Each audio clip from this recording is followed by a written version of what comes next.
Air show ಆರಂಭಕ್ಕೂ ಮುನ್ನವೇ ಅವಾಂತರವಾಗಿದೆ. ಪೊಲೀಸರಿಗೆ ನೀಡಿದ್ದ ಊಟದಲ್ಲಿ ಜಿರಳೆ ಪತ್ತೆಯಾಗಿದೆ.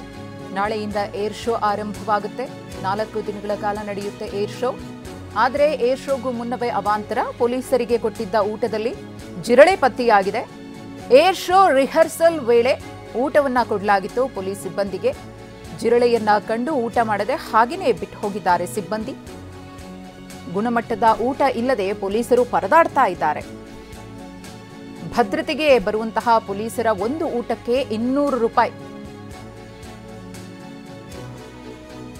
ಆದರೆ ಊಟದ ಒಂದು ವ್ಯವಸ್ಥೆ ಹೇಗಿದೆ ಅನ್ನೋದನ್ನ ಇಲ್ಲಿ ನೋಡಲೇಬೇಕಾಗುತ್ತೆ. ಗಮನಿಸ್ತಾ ಇದ್ದೀರಿ ಹೇಗೆ ಭದ್ರತೆಯಲ್ಲಿ ನಿರತರಾಗಿದ್ದಂತಹ ಪೊಲೀಸ್ ಸಿಬ್ಬಂದಿಗೆ ಊಟವನ್ನ ಕೊಡಬೇಕು ಅನ್ನೋದ್ರ ಬಗ್ಗೆ ನಿರ್ಧಾರವನ್ನು ತೆಗೆದುಕೊಂಡು ಅದರಲ್ಲೂ ಕೂಡ ಗುಣಮಟ್ಟದ ಊಟವನ್ನು ಕೊಡಬೇಕು. ಒಂದು ಊಟಕ್ಕೆ 200 ರೂಪಾಯಿ ನಿಗದಿಯಾಗಿದೆ.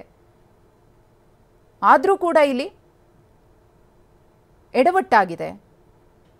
ಜಿರಳೆ ಆ ಊಟದಲ್ಲಿ ಪತ್ತೆಯಾಗಿದೆ. ಇದನ್ನು ನೋಡ್ತಾ ಇದ್ದ ಹಾಗೆ ಸಿಬ್ಬಂದಿ ಊಟವನ್ನು ಬಿಟ್ಟು ಅಲ್ಲಿಂದ ಹೋಗಿದ್ದಾರೆ.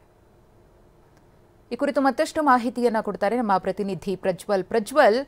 ಗುಣಮಟ್ಟದ ಊಟ ಕೊಡಬೇಕು, ಎಲ್ಲವೂ ಕೂಡ ವ್ಯವಸ್ಥೆ ಚೆನ್ನಾಗಿರಬೇಕು ಅಂತ ಹೇಳಿ ಬಹಳ ದಿನಗಳಿಂದ ಎಲ್ಲ ಪೂರ್ವ ತಯಾರಿಗಳನ್ನು ಮಾಡಿಕೊಳ್ಳಲಾಗ್ತಾ ಇದೆ. ಆದರೂ ಕೂಡ ಇಲ್ಲಿ ಎಡವಟ್ಟಾಗಿದ್ದು ಹೇಗೆ, ಎಲ್ಲಿಂದ ಊಟ ತರಿಸಿದ್ರು, ಹೇಗೆ ಒಂದು ಸಮಸ್ಯೆ ಆಯಿತು ಅಂತ ಪೊಲೀಸ್ ಸಿಬ್ಬಂದಿಗೆ ಇದನ್ನ ಸರಿಪಡಿಸುವ ನಿಟ್ಟಿನಲ್ಲಿ ಮುಂದಿನ ಕ್ರಮ ಏನು?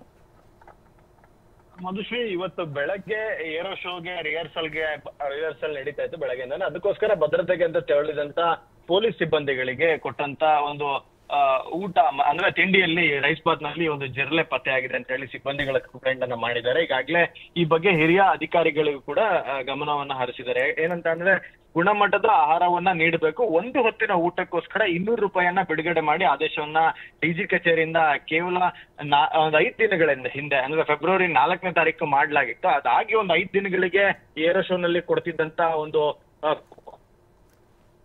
ಈ ಒಂದು ಘಟನೆಯಿಂದ ಬೆಳಕಿಗೆ ಬಂದಿದೆ. ಸದ್ಯ ಈ ಬಗ್ಗೆ ಸ್ಥಳೀಯ ಡಿಸಿಪಿ ಅವರಿಗೂ ಸಹಿತ ನಗರ ಪೊಲೀಸ್ ಆಯುಕ್ತರು ಸೂಚನೆಯನ್ನು ಕೊಟ್ಟಿದ್ದಾರೆ. ಇದ್ರ ಬಗ್ಗೆ ಗಮನ ಹರಿಸಿ ಎಲ್ಲಿಂದ ಫುಡ್ ಬಂತು ಮತ್ತೆ ಯಾರು ಕಾಂಟ್ರಾಕ್ಟ್ ಅನ್ನ ಪಡ್ಕೊಂಡಿದ್ದು ಅಂತ. ಮೇಲ್ನೋಟಕ್ಕೆ ಇದು ಯಲಹಂಕ ಪೊಲೀಸರು ನೀಡಿದ್ದಂತ ಅಂದ್ರೆ ಯಲಹಂಕ ಪೊಲೀಸ್ ಠಾಣೆ ಅಂತ ಇನ್ಸ್ಪೆಕ್ಟರ್ ಅವರು ವಹಿಸ್ಕೊಂಡಿದ್ದಂತ ಅವರು ಕಡೆಯಿಂದ ಕೊಡಿಸಿದಂತ ಫುಡ್ ನಲ್ಲಿ ಈ ಒಂದು ಜಿರಳೆ ಸಿಕ್ಕಿದೆ ಅಂತ ಗೊತ್ತಾಗಿದೆ. ಗುಣಮಟ್ಟದ ಊಟ ಮತ್ತೆ ನೀರನ್ನ ಕೊಡ್ಬೇಕಾಗತ್ತೆ. ಯಾಕಂದ್ರೆ ಬೆಳಗ್ಗೆಯಿಂದ ಸಂಜೆ ತನಕ ಬಿಸಿಲಲ್ಲಿ ನಿಂತು ಕೆಲಸ ಮಾಡುವಂತ ಸಿಬ್ಬಂದಿಗೆ ಸರಿಯಾದ ರೀತಿಯಲ್ಲಿ ಊಟವನ್ನು ಸಹಿತ ವ್ಯವಸ್ಥೆ ಮಾಡಿಲ್ಲ ಅಂತ ಅಂದ್ರೆ ಅದು ಸರಿಯಾದ ರೀತಿಯಲ್ಲಿ ಕಾಣಿಸಲ್ಲ. ಪೊಲೀಸ್ ಇಲಾಖೆ, ಶಿಸ್ತಿನ ಇಲಾಖೆ, ಹೀಗಾಗಿ ಕೆಳ ಹಂತದ ಸಿಬ್ಬಂದಿಗಳು ಯಾರು ಕೂಡ ಮೇಲಧಿಕಾರಿಗಳ ವಿರುದ್ಧ ಧ್ವನಿ ಎತ್ತಿ ಮಾತಾಡ್ಲಿಕ್ಕೆ ಆಗಲ್ಲ. ಆದ್ರೆ ಕೆಳ ಹಂತದ ಸಿಬ್ಬಂದಿಗಳು ಗ್ರೌಂಡ್ ನಲ್ಲಿ ನಿಂತು ಕೆಲಸ ಮಾಡುವಂತವ್ರಿಗೆ ಒಂದು ಒಳ್ಳೆಯ ಗುಣಮಟ್ಟದ ಶುಚಿತ್ವದ ಆಹಾರವನ್ನ ಕೊಡಬೇಕಾದಂತ ಹಿರಿಯ ಅಧಿಕಾರಿಗಳ ಕರ್ತವ್ಯ.